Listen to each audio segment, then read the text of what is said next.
Assalamu alaikum wa rahmatullahi wa barakatuh. This is your brother Ismail Bullock for the daily reminder. Now brothers and sisters, I'm standing here in the graveyard. Why am I standing here in the graveyard? This is my home and this is your home.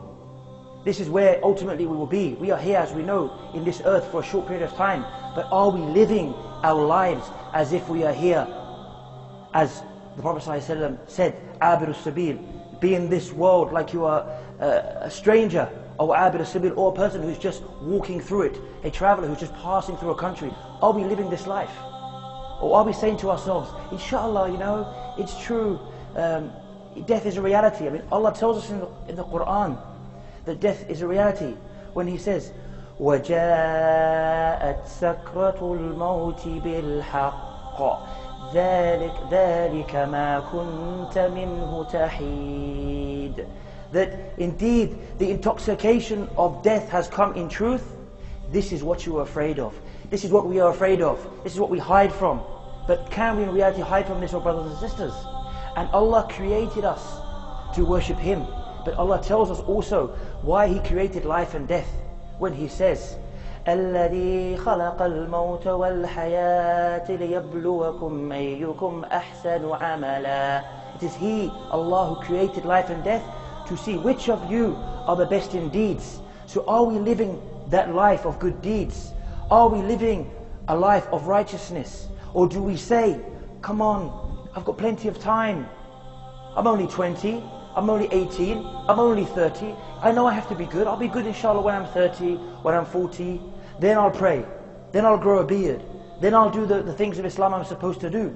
But this graveyard I'm standing in here, these people next to me, of various ages, they all thought the same thing. They all thought they had that extra year, that extra day, that extra minute. But in reality they didn't.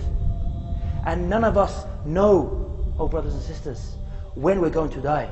Allah subhanahu wa ta'ala tells us, وَمَا تَدْرِي نَفْسٌ مَاذَا تَكْسِبُ غَدًا وَمَا تَدْرِي نَفْسٌ بِأَيِّ أَرْضٍ تَمُوتُ. Allah subhanahu wa ta'ala says that no person, no soul knows what they will put forth tomorrow, what will happen tomorrow, what they will do tomorrow. And then He finishes by saying, and no soul, no person knows which land, where they will die. This is the reality. So are we willing to take that risk? As they say, now is the time. Now is the time to make that change and to bring a bit of reality of this grave. Uthman radiallahu anhu, as reported by his freed slave Hani, he said that Uthman radiallahu anhu, when he was mentioned about Jannah to him or about Jahannam, the hellfire, he wouldn't cry. But when he went to the grave, so he said to him, Ya Uthman, when we mention paradise and hellfire, you do not cry. But when we come here, to this place, the grave, you cry. And he would cry until his beard would be full of the wetness of his tears. And they said, why is this? Paradise. Jahannam, you don't cry, but you cry about the grave.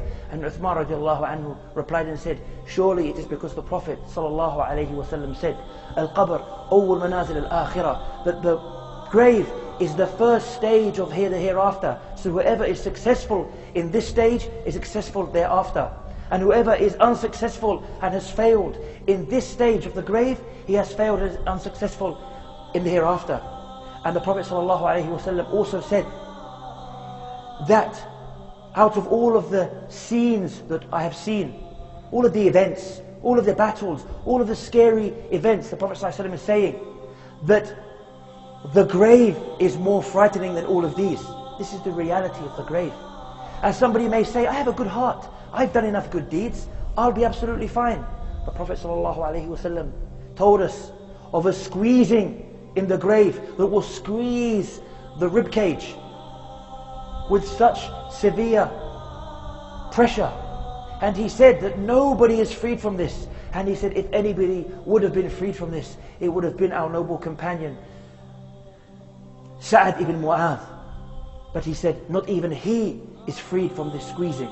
So this, brothers and sisters, was really a short reminder, firstly to myself and to everybody else. Make that change. There's no time like the present, as they say.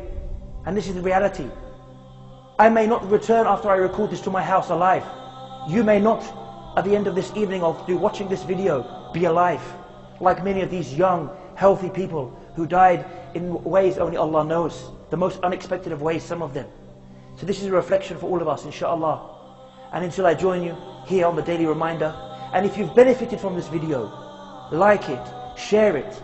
The Prophet ﷺ said, whoever starts a good thing, a good deed, receives the reward of it. If you share this video and another person repents, starts to pray, changes his life because of this video, you also will get the reward. All those prayers, all those things he left, all the fornication, all the alcohol, all of the bad things he left will be on your scale, inshallah, and hopefully on my scale on Yawm al-Qiyamah. And I leave you with the greetings of Islam, the greetings of peace. Wassalamu alaikum wa rahmatullahi wa barakatuhu.